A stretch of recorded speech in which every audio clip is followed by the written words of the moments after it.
Hello everyone, in tonight's video let's talk about Hi-Viz flies.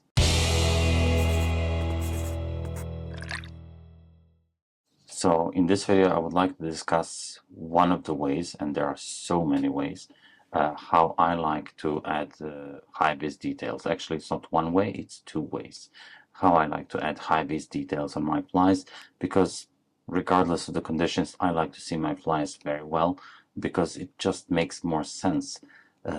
Every time you go fishing, if you can't see your fly, then you don't know what your fly is doing and your presentation may be bad. If you see your fly well, your presentation is going to be much better than if you don't see it. So it's obviously a good thing to have a visible fly, but not too visible so the fish will get scared of it. Sometimes we cannot see the fly, sometimes it's on and off, and sometimes it's super visible. It all depends on conditions on water, and it also depends on our fly. But as always, the truth is out there. Balance is important in a lot of parts of our lives, and it holds true for the fly tying as well.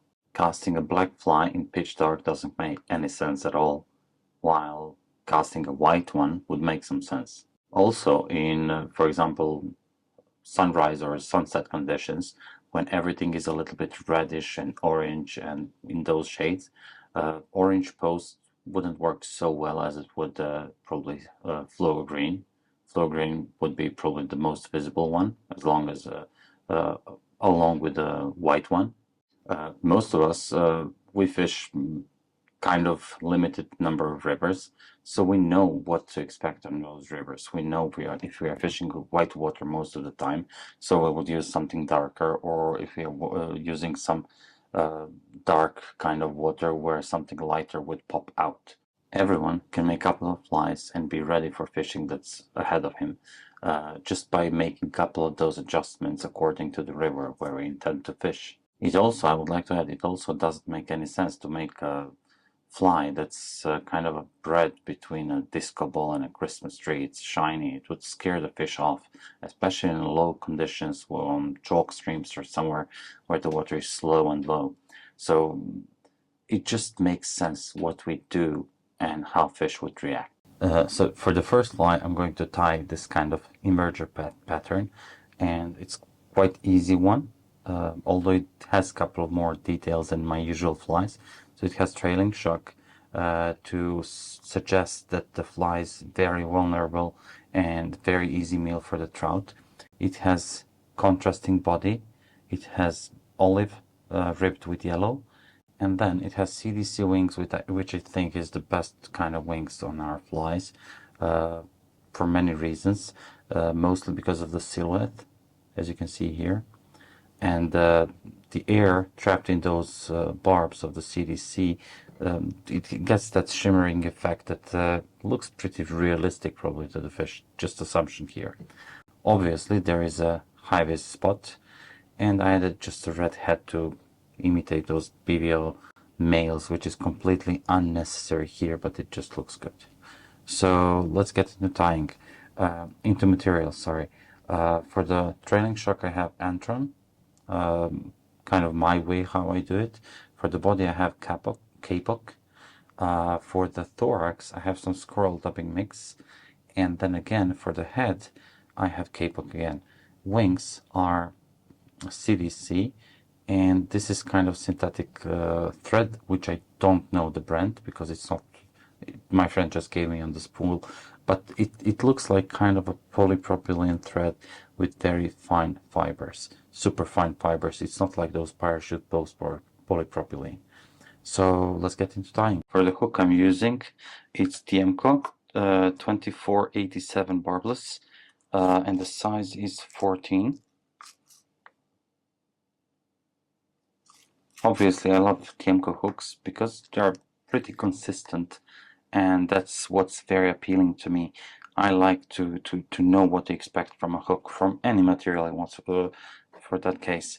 So Tiemco is not the exception here. It's always predictable and it's always good quality. Now, for the thread, I'll use Semperfli Nano Silk in 30 denier. I will start with the waxing the thread, just couple of times to create more friction between thread and the hook. I'll cover the whole hook shank here to make base for everything that's going to come afterwards. Okay. Now, when I reach almost kind of end of the hook, although these kind of scut hooks, they don't have the end, but where I imagine the end may be, I'll just put it sideways so it doesn't slip down, or I can do it like this, it's okay. And I'll use Antron that I bought like some 10 years ago from Whoopsie, and I'll add relatively generous clump of Antron onto the thread in relatively, as you can see, loose noodle. You don't need tight noodle over here. You want it loose. You want your dubbing loose. And it's better to have more here than less, because you need your dubbing to be easily brushed, as you will see here. Be relatively rough with it and brush it out until you're satisfied with it. Now obviously I will remove most of it, and you can use the knife. Let me try this knife. Yeah, as you can see, I'm kind of tapering it here. I'm cutting those close ones, and then I'm releasing pressure and going further and further away until I get this very nicely tapered trailing shock. That's done. I'll remove those locking wraps and I'll go towards the front of the fly, where I want my wings and thorax to begin, so not too much. Here I will use my new favorite material for dubbing, and it's kapok. For the body I'll use this olive color, just looks good, but you can use anything else. You can use even yellow or white or cream. And important part now, always, for me at least, not always but most of the time, I will move away hook point from me, and always, that's what was my idea to say, use as little dubbing as you can. As you can see, I'm using very small clumps. It's easier to add than to remove. So what I want to do, I want to make super compact, controlled dubbing noodle. In this case, because I'm already at the thorax, I want noodle to be thicker at the beginning, thinner at the end, because of the taper of the fly, obviously. So I can add some more here. Squeeze your fingers, let them become literally white. You can see white under my nails now. So squeeze nicely your dubbing, make compact dubbing noodle. And there are people kind of saying, complaining, whatever, that kapok has that nasty feature of being matted down and in those clumps as you get it, and that's true, unfortunately. But it's also kind of nature nature of this material, because when you try to dye it and after drying it, it just gets like that. I tried doing it myself, and it's really royal pain to untangle all those fibers. Now, when I have the kind of what I want, I'll just lead it down, and if necessary, and it will be, I will add more. Take your time here. You're making a relatively delicate fly. So here, I'll add just a little bit more. It literally makes this thread kind of dirty. That's how little dubbing you want to add. Like, you don't want to make a super thick dubbing. I mean, you can use this for size 20 or less flies without any issues. And you can see that I'm controlling the taper as if I was using clay. It's that easy to do this. And you can also use this finger pressure to control the thickness of your dubbing noodle here. That's very different from many other dubbings that I've been using. As you can see, I made already a very nice tapered body, and now because those BVOs, they have kind of yellowish ribs, I'll add some yellow for the ribbing, also K-pop here. And as you can notice, I'm not making any loops here because it's not so necessary. No dubbing loops necessary here. Just practice your dubbing techniques here. So what I think I'm doing here, I think I'm adding contrast to the fly because those insects, they sometimes have that contrasting colors, and yellow and green, they look really nice, but they're kind of contrasting. So when I have this noodle done, I'll just go, okay, now it's starting, and then just make a ribbing around the fly, and that's it. Done. Now in my previous video, my Velcro got wet, so it got, when I started to brush my dubbing, it got matted down. So you can see that by brushing out K-pop, you're not doing much. You're just adding kind of just a little bit of detail, a little bit of texture to everything here, and it looks so great. I'm not going to brush it out more. This is more than enough, I think. What I'm going to do now, I'll add this polypropylene kind of thread. So it's on the wisp spool, but it's not wisp. So I'll just add, I don't need much. And pink is kind of very useful color because it's visible in most cases. Okay, what I like to do is spin the bobbin holder counterclockwise, catch it on your near side with 1 or 2 wraps, and then go back on the far side with another tag. Just make it kind of symmetrical here. And I'm pushing back everything to where I want my thorax to begin. Okay, this is it. Now I have a little bit of bulk already made here. Now something that I learned from Oliver Edwards was a long time ago when I was watching some of the videos, how he made some split wing mayfly. I was kind of amazed what he did. He was using a couple of feathers, not sure how many, but he would align them like this. And then he would stroke back those barbs, and he would decide how long he would need his wings.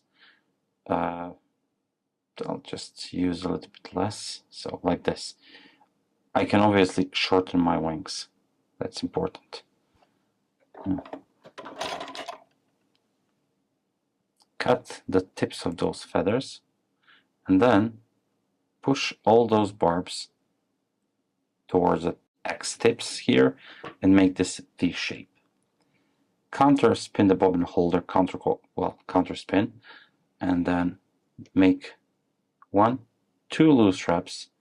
Let the bobbin holder hang, but put your hand on it just to feel the tension. Pull the feathers back. You have the rakes here. As soon as you feel the bump, you can even see it. As soon as you can feel that, tighten everything up. Tighten everything up, and you're done. This is the time you can just put your thumb here and split it.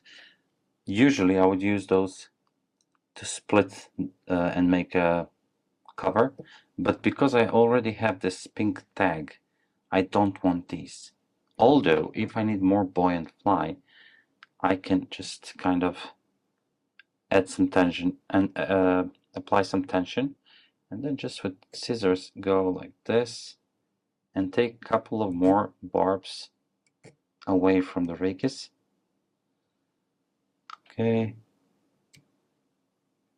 and you can utilize those barbs obviously and add more barbs to your fly here if you want, obviously. If you don't, just cut this excess and that's it. Now, last touch would be some squirrel dubbing. Squirrel dubbing in this case doesn't have to be super spiky. Just to add some thorax It usually has to be a little bit more darker. This should be enough. Let me see. My head is okay. Now I want to cover the tag over here. So when I pull it off, it makes kind of a bump.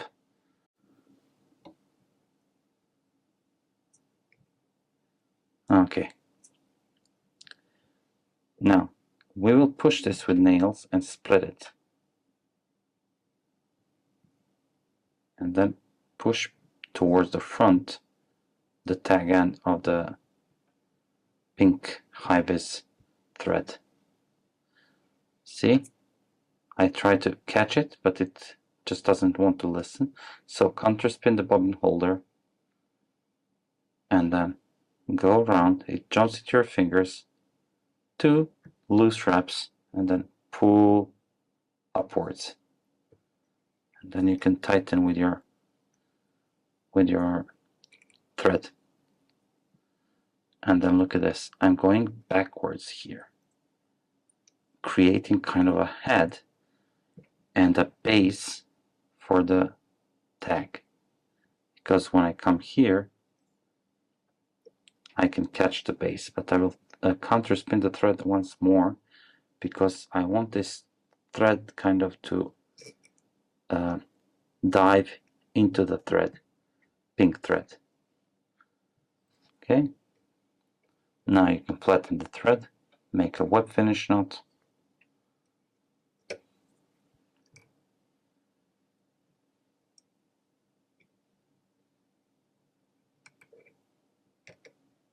Okay, 1, and then I will add that reddish color head. And because it's going to be whipped head, you need to add as little dubbing as you can, because obviously you don't want to create super big bulky head here. So almost invisible amounts of kapok will create super nice dubbing noodle for the head. Okay.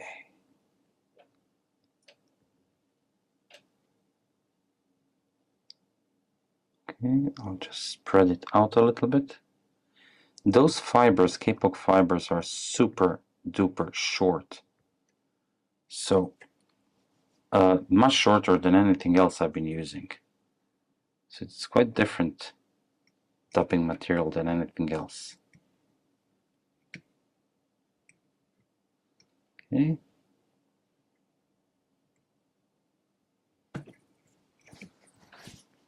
Nice little head here. I'll use bobbin holder to tighten everything up. Okay. I'll use tension to cut the thread. And now, the moment of truth for some. Some people like these tags short because they think that fish can see them. But I always use them a little bit like halfway through the wings. So it's not short, it's not super long, but somewhere in between. And it's hidden from fish's view, as you can see.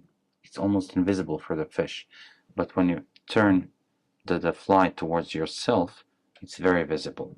I have those wings that are longer and lighter in color, and that also helps to see your fly on the water.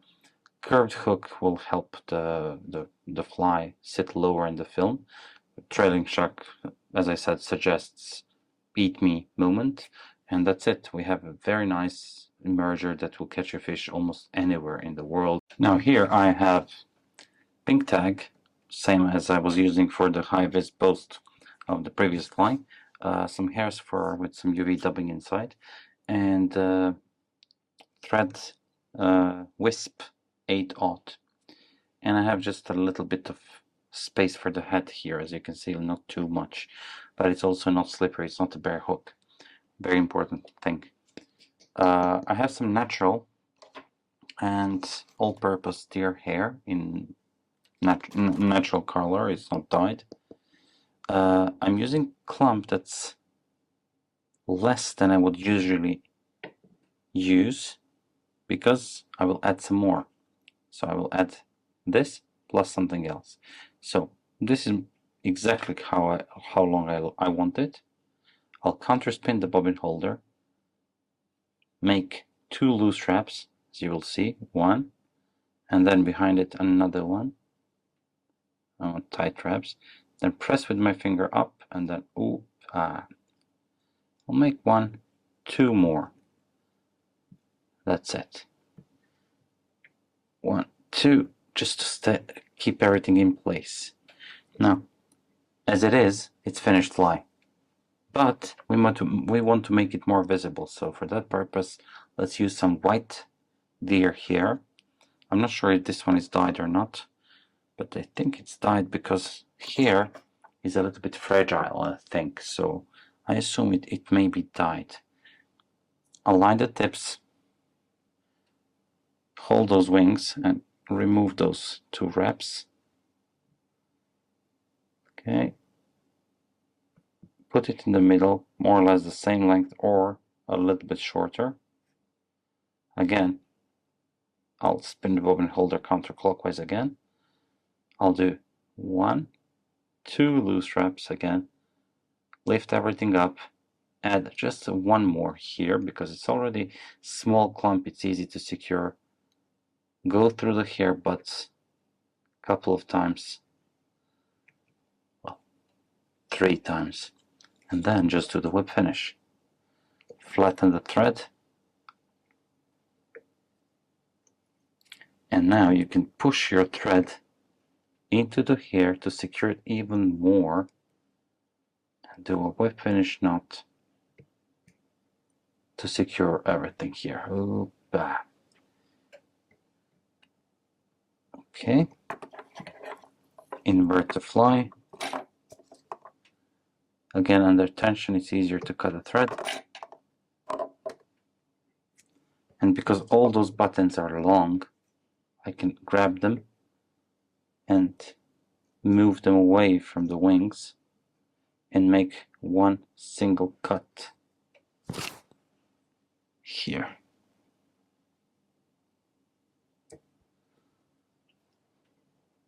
Okay, and as you can see, it's visible. It's not visible from this side.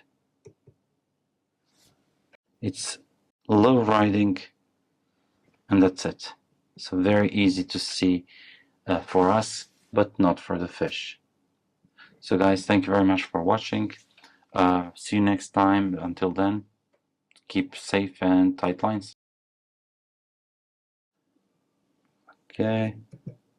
Oops, I didn't want to do that.